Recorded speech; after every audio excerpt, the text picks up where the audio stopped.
Got it? Okay, got it. Go for it. Will the buyer be likely to prevail? This doesn't really say much, so I'm going to read the sentence right above it. So when the seller later refused to close, the buyer sued for specific performance. So I would circle specific performance because that's what we're going to be looking for.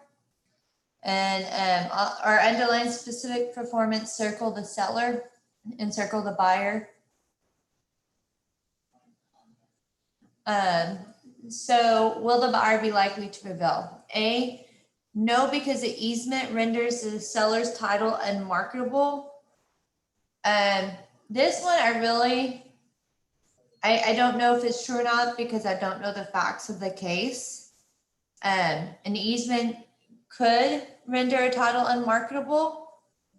So I'm not real sure if this is going to be true or not. B, no, because rights of a third parties are unresolved. I don't know. I don't know about this one. I would probably, the rights of a third party are unresolved. I would probably strike this one just because I don't know about it. So I would strike it because I don't know about the third parties.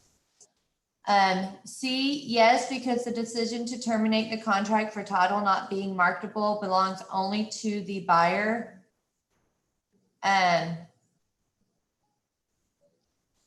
So I don't think that one's true. So I would strike it. I might be wrong, but I would strike that one. So I think the buyer or the seller. So you have to say why you strike it. Well, I think because, and I might be wrong because I don't really know this too much, but I think that this seller could terminate the contract if the title is not marketable. I don't think it only belongs to the buyer, but I'm not sure about that. Yeah. And then D, yes, because the seller did not give notice of the easement a reasonable time before the closing date. I mean, this one, I thought easements had to be in writing and not just give notice.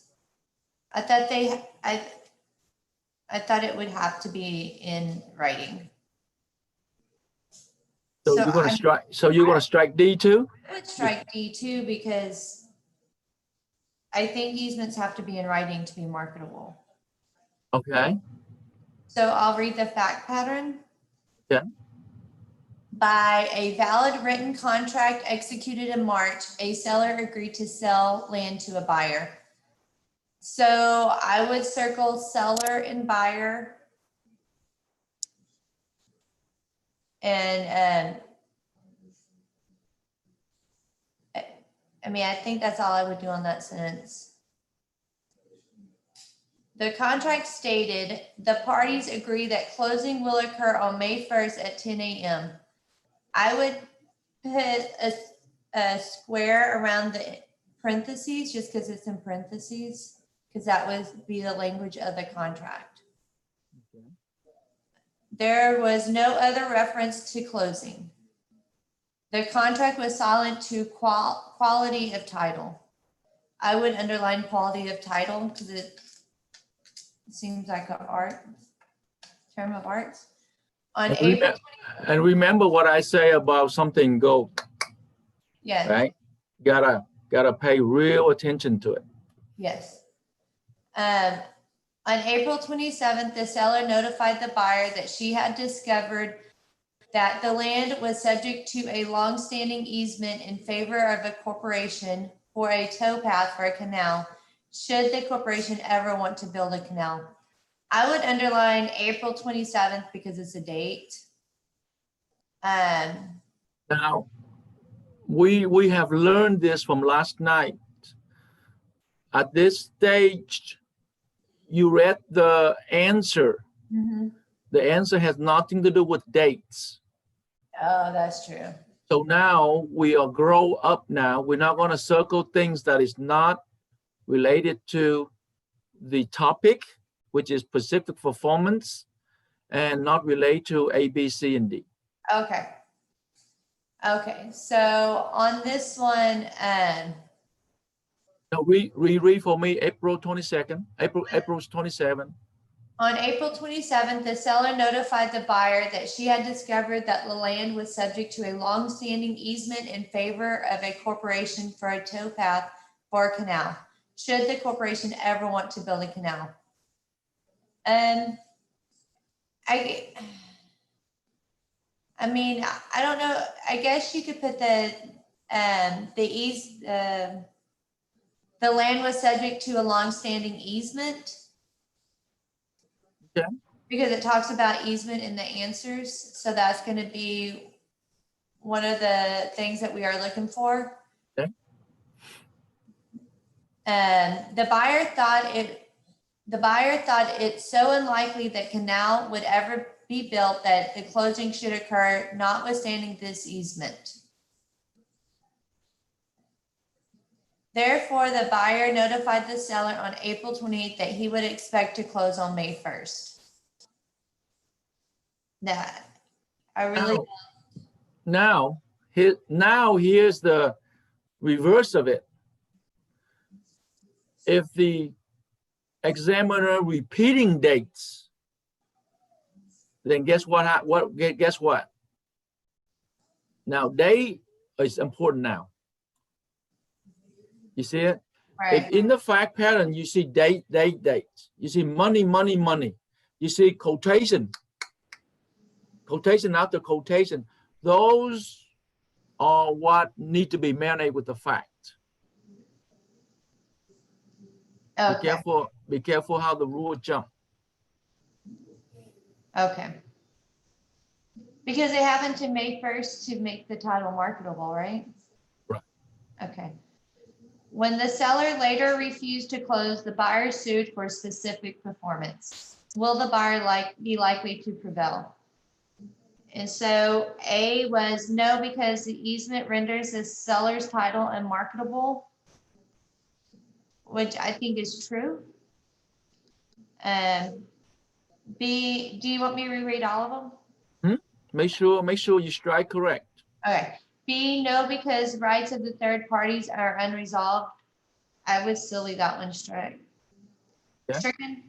C, yes, because the decision to terminate the contract for title not being marketable belongs only to the buyer.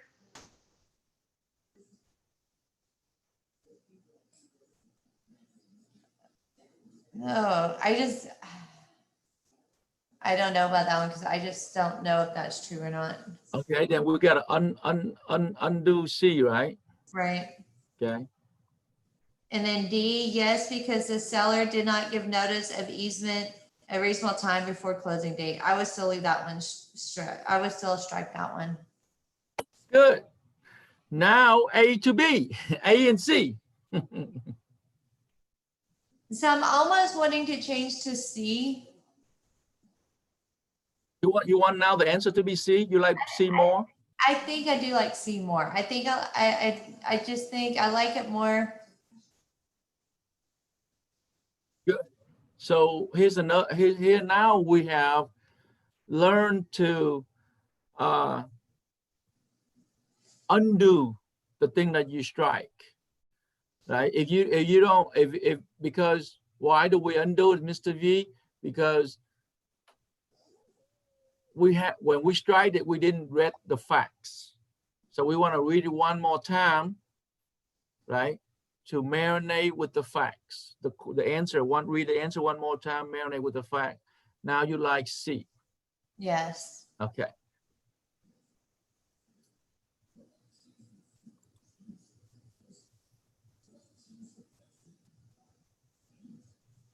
Dun, dun, dun.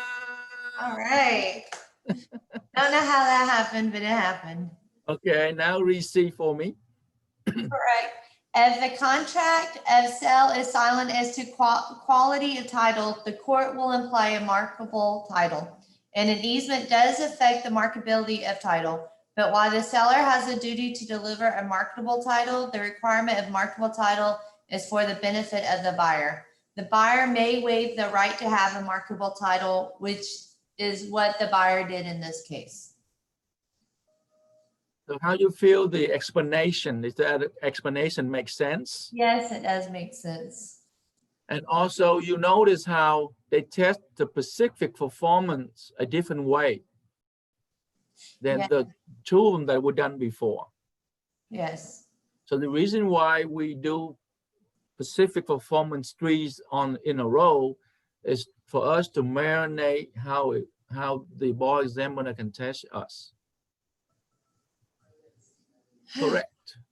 You have any question, Jay? Or you good? Jay's not talking. Okay, you okay? You okay with moving to the next question? T. Yes, I'm okay.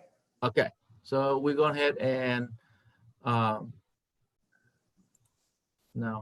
how am I gonna oh, stop sharing.